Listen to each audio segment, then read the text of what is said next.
Hello students of 5th standard. Today I am going to continue with the 3 sacks of rice chapter number 10. इसमें मैंने कहाँ तक किया था कि वो जो आई थिंक मतलब 3 भाई थे। तीनों भाई अच्छे खासे थे। एक पढ़ाई कर रहा था, एक दुकान चला रहा था और एक पुजारी था। ठीक है। एक दिन उनके फादर के फ्रेंड आए, मतलब उनके यहाँ फादर के फ्रेंड आए और उन्होंने बोला कि मैं बाहर जा रहा हूँ, तो मुझे आप और आपके तीनों लड़कों में से एक लड़के की शादी करवानी है। ठीक है। तो उसकी मम्मी ने बोला कि ठीक है, लेकिन उसके मतलब वो जो पिताजी के फ्रेंड थे भाइयों के, उन्होंने बोला कि मुझे उनका टेस्ट लेना है, एग्ज़ाम लेना है कि वो कैसे है। तो उसकी मम्मी भी रेडी हो गई।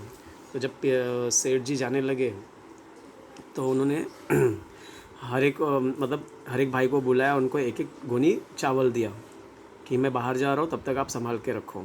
ठीक है। अब उसके बाद द फ्रेंड वेंट अवे। वो जो फादर के फ्रेंड थे वो चले गए। Many months pass but he did not return. बहुत महीना बीत गया लेकिन वो आए नहीं। It was nearly a year before he came back. साल के बाद आए। He visited the eldest brother first. सबसे पहले बड़े भाई के पास गए। Eldest brother welcome him and gave him a small purse full of money. बड़े भाई के यहाँ गए। बड़े भाई जो है वेलकम किया उनको, एक पर्स से पैसे से भरा हुआ पर्स दिया। Uncle you had left a sack of rice with me. आपने मुझे एक गोनी चावल दिया था। After a few months I was worried that it may get spoiled. मुझे चिंता थी कि वो ख़राब ना हो जाए। Therefore I sold the rice to my customers. मैंने राइस जो है कस्टमर्स को बेच दिया। Here is the money I got, please accept it. मैंने ये पैसा मिला है, इसे एक्सेप्ट कर लीजिए। Thank you my boy, you are such honest person.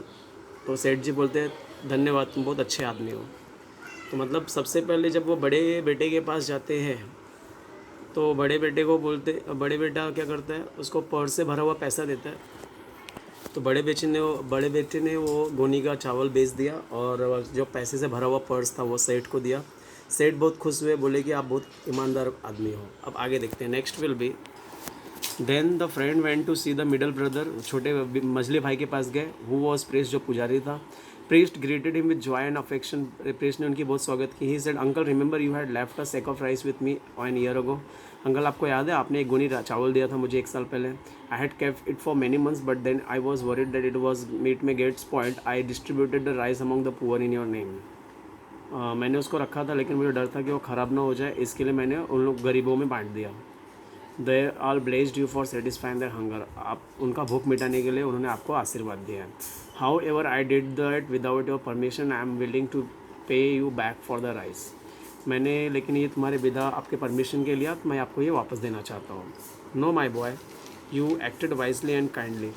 सेठ जी बोलते हैं, पहले बड़ा मझला भाई क्या बोलता है कि मुझे डर था कि आपका चावल ख़राब ना हो जाए, इसलिए मैंने क्या किया, वो चावल जो है गरीबों में बांट दिया। उन्होंने आपको आशीर्वाद दिया, लेकिन मैंने आपसे परमिशन नहीं लिया, इसलिए मैं आपको वापस से चावल देना चाहता हूँ। तो सेठ जी बोलते no my boy, you acted wisely and kindly. The blessing that I got from the poor people are enough for मी।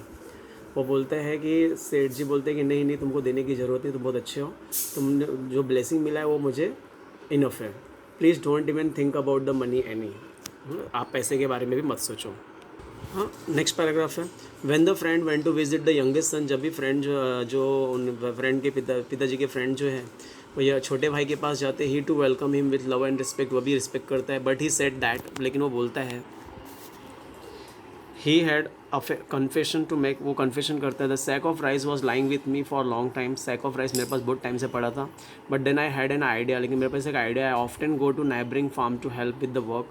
मैं पड़ोस की खेती में जाता हूँ काम करने के लिए। I borrowed an unused plot of land from the farmers लोगों से मैंने अनयूज ज़मीन ले लिया। I exchange the sack of rice for paddy and sold the pad in the plot. मैंने चावल जो खेती में लगाया। Fortunately the crop grew well and yielded 25 sacks of rice. और अच्छा था कि खेत उग गया और 25 गुनी चावल हुए हैं।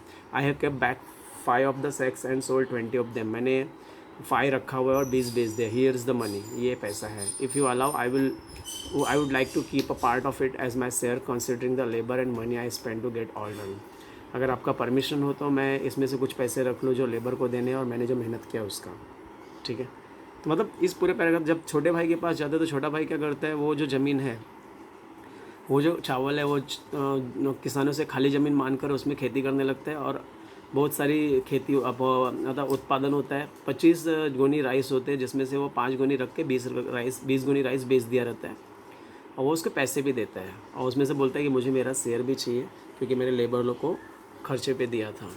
आगे, a wide smile spread on the friends face, he had found his future son in law. एक बहुत अच्छा स्माइल जो है उस सेठ जी के फेस पे आ गया और उनको फ्यूचर सन इन लॉ मिल गया। Then student, you have to write the answer of this questions.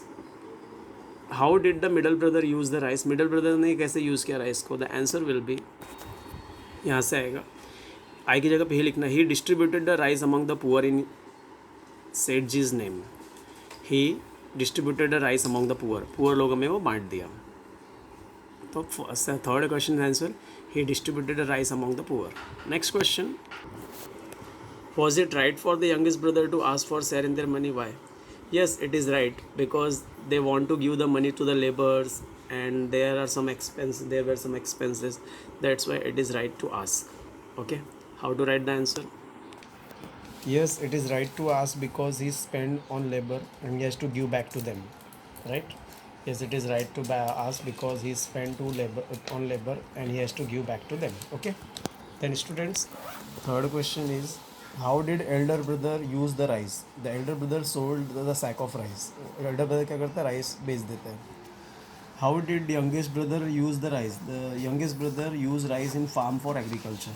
Is this clear? Then student, you have to write answer of this question number 3, question number 4, and along with that you have to write question number, these two question sorry, question this, how did the elder brother use the rice, and next, how did youngest brother use the rice. Okay, and you have to write 10 dictation word from this paragraph.